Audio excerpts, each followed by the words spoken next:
Why is it called Botak? My dad is Botak. 等一下如果他有来，你可以看 carefully.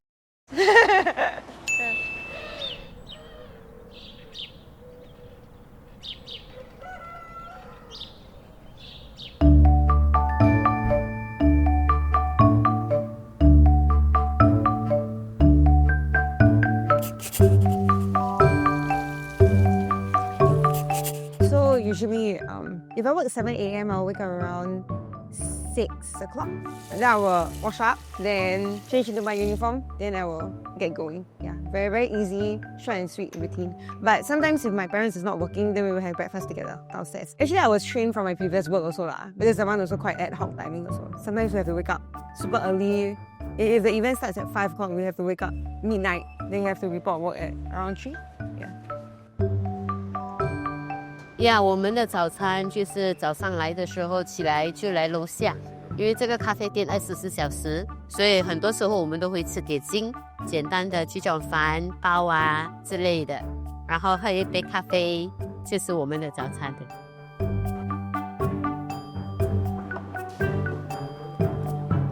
Waking up at 5 a.m. is okay because we have another shift, which is we need to reach the store at 4 o'clock to start cooking. Yeah, so that's the earliest shift, which I'm not currently doing yet. Still learning. Yeah. Sometimes my fiancé will send me to work also. Then we will have our coffee downstairs. We have 2 branches, one at Punggol and one at Tampines. I don't get to choose. Usually it's my mother. My mother will arrange. Yeah, correct. So we just run around there.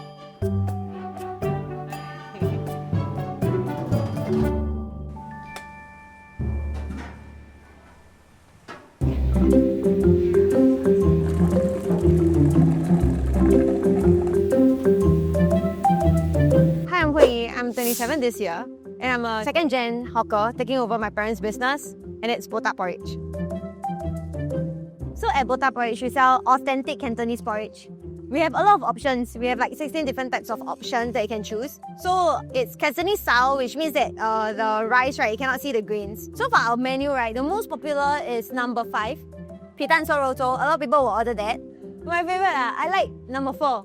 Number 4, right, the bustle. We marinate our bustle so it will be more flavorful. So bustle porridge, right, even though it means pork porridge, right, even though it seems like the ingredients is very little, right, but it's very flavorful because of the marination.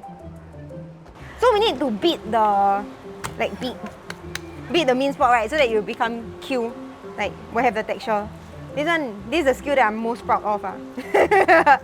My parents, they are very adamant about doing this handmade because the texture is really different, handmade and 机器. And this one, when it's handmade, right, you are able to control the quality and what you put inside the meatball itself. Whereas if you buy factory one, right, or like machine made one, right, you do not know what exactly is inside actually. Yeah, and it's nicer lah.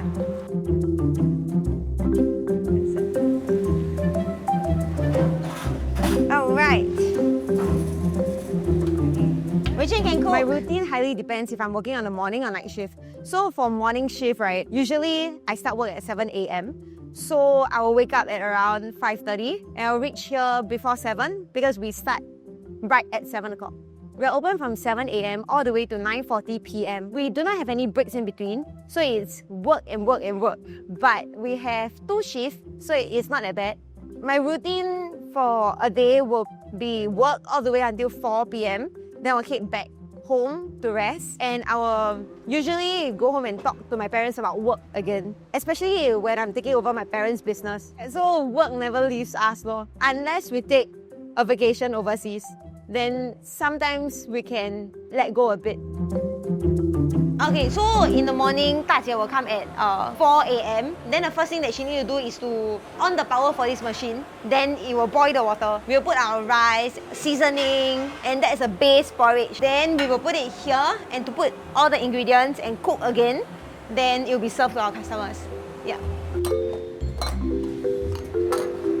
Prior to being a hawker, I'm actually a policewoman, and I serve as a president's bodyguard. So I have served ex-president Madam Halimah Yaakob, as well as current president Mr. Taman, as well as his spouse Ms. Jane Itogi. I have the honor to serve all of them. I'm really It's really an honor to me lah. I joined SPF not having that as an end goal. It just so happened I joined, and during my training they came for recruitment talk. So I applied and I got in.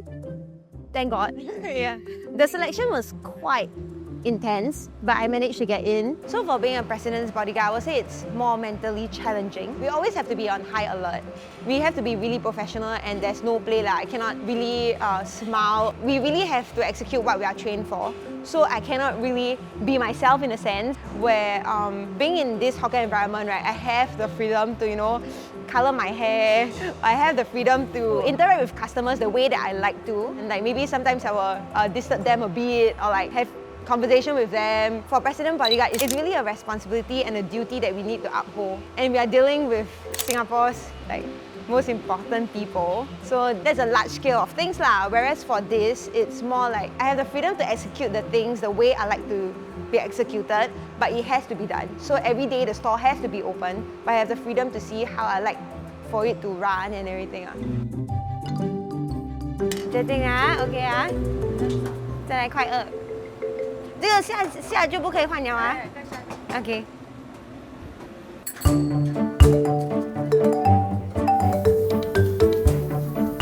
So what inspired me to leave? So for myself, I grew up in a hawker environment. From very young, I was already helping out at my parents' store.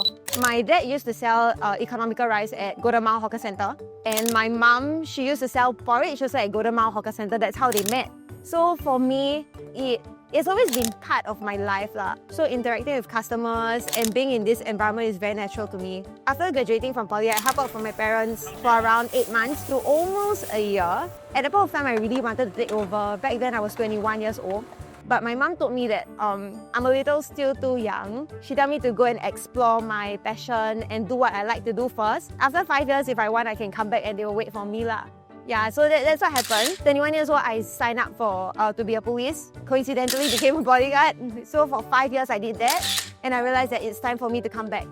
What struck me was when, out of the blue, right, when I'm busy growing up, I realized that just one day I realized that my parents, they are really getting old. Yeah, I started to realize more grey hair and white hair coming out from them. I'm like, hey, since when they become so old? And then I realized that actually they have been doing this for almost 10 years now, and maybe it's time for them to slowly retire. Then for them to slowly retire, I have to take over. It's very natural because I'm their only child also. For me, the most difficult part is knowing like how to cook each ingredient to perfection I would say, because like 猪肝 or 鱼 all this, right, cannot be too cooked.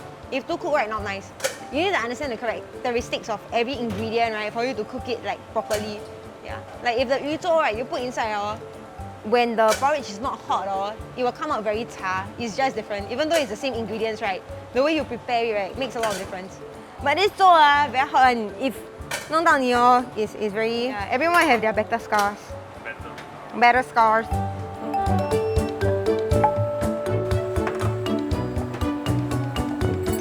So a fun fact, I cannot cook. The only thing that I can cook, right, is instant noodle or like maybe half-boiled eggs. Yeah, that's the extent of my cooking. My dad is the one that trained me. That he will give us the instructions and the way to cook and everything. Then we will have to learn from there lah. So one of the biggest struggle, I would say, it's the tactical aspect. I have to learn lah. I have to learn like sometimes why is our porridge a little more watery than usual. We have to figure out and experiment to see why that happened lah. So from there I have to learn. Secondly, I didn't know how physically demanding this job was until I really tried it for myself. Yeah. Bodyguard, no? Yeah, okay. Bodyguard is very different because for that we have training, running, shooting, or like more tactical aspect. Whereas for here, right, it's really from morning until night. We have to work, stand on our feet, and we might not have time to eat if it gets too busy. Yeah, so it's a little more hectic in that sense. Yeah, whereas for Bodyguard, our work day is also not very regular, but at least we have the time to eat. Worst part, but I would say that the work hazard, like hot oil, cutting fish, sometimes you'll cut your fingers. Kitchen job is always like that. Then because porridge, right, it's even hotter than water, boiling water. So when porridge stick to your skin, right, it's really painful. Best part yeah, you get to eat what you cook lor. Yeah. Actually, when I first take over, it was very hectic because it's totally different from what I've done before. I was really just drained out every single day. Yeah, so I didn't have time to meet my friends. My work is my life lah, because my parents is also part of my work and they're also part of my life. And my fiancé is also helping me and he's also part of my life and part of my work. So it's very, work and life is, to me, is the same really lah. I cannot really differentiate. Now things are getting a little better because we managed to hire a few more staff and a few more younger hires. So with their help, we are able to experience a little more free time where we can go out to travel as a family. Like what I mentioned before, we cannot really separate our work and life unless we are out of the country. Yeah. When I'm working here, right, my fiance's working desk, right, he's there. Look. I started this TikTok just purely out of fun. Then I wanted to do like TikTok live because I thought that it's quite interesting. So we started from there. At the point of time, we were just getting like, I say at most 20 to 30 views. We're still very happy. After that, I started doing TikTok live and I changed to video content where we will show more of our behind the scenes, where we will let our customer know that like the effort that's placed into like just a simple bowl of porridge, right? It's really a lot of effort lah, yeah. And also funny encounters. Then recently, when I have the Gen Z 21 and 22 years old, they're also very open to the idea of doing this TikTok with me. Then that's where I revive it. Initially, it was on a hiatus because I had a creative blog and I really like one person do TikTok like a bit sian. Sometimes I'll feature my dad, then that's all. But with them being with me, right, now we create more TikTok videos of 3 of us, and 3 brain is definitely better than 1 brain. And me, you know, I'm 56 years old. Damn! I'm new to this business, but my mom already knew that there are certain months might just do worse for business because most people are traveling or like during festive seasons, people prefer to eat out in like restaurants. So my mom is really prepared, but I'm not prepared. So at the moment when we had a dip of sales, I panicked a bit lah. I'm like thinking, hey, did I do something wrong? 是不是我做错了? Did I fail to uphold the quality in our food that resulted in our customers not coming back? After posting that TikTok, I didn't think much of it. Then after like a week, our regular customers came back and say, hey, we just came back from our traveling, so we are back to here to eat your porridge. And that's where I got the reassurance from my regulars. There was one instance where I was grabbing food downstairs, Tampines Hub Hawker Centre, and one lady just went up to me and she said, I saw a TikTok about your December. Then she told me to just continue working hard and just 加油. And I was very touched. She was a stranger and she just approached me to give me this kind of support. Yeah, I feel fuzzy on the inside. Yeah. 油条就好。Okay, like. Yeah, go back.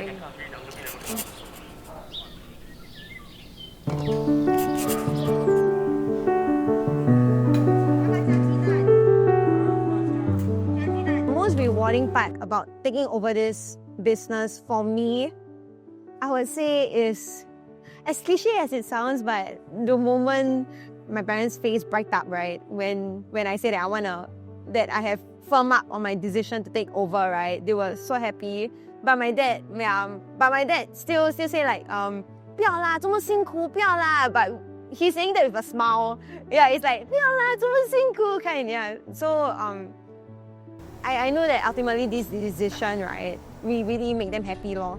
Yeah, and for my parents' point of view, I think they are happy because someone is willing to take over their business so that we can continue serving all our customers that have been with us for like 8 years, 10 years, yeah, and for a lot more years to come. Yeah. So my mansukan, there are a lot of different aspects. So customer is definitely one. When I see that customers, they come back and tell us that our food is 合他们的胃口, and they, even if they don't say, right, but you see them returning every single day, right, that's better than them saying anything.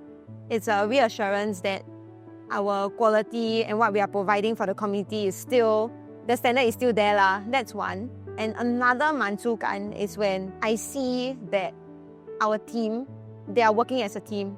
It's never a one-man show.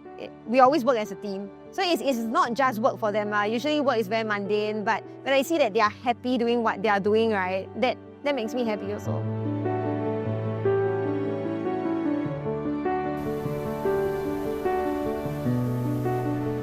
So for youngsters that are thinking of starting a hawker business or like doing something of your own, right, I would say that having seen what my parents went through, it's really hard work.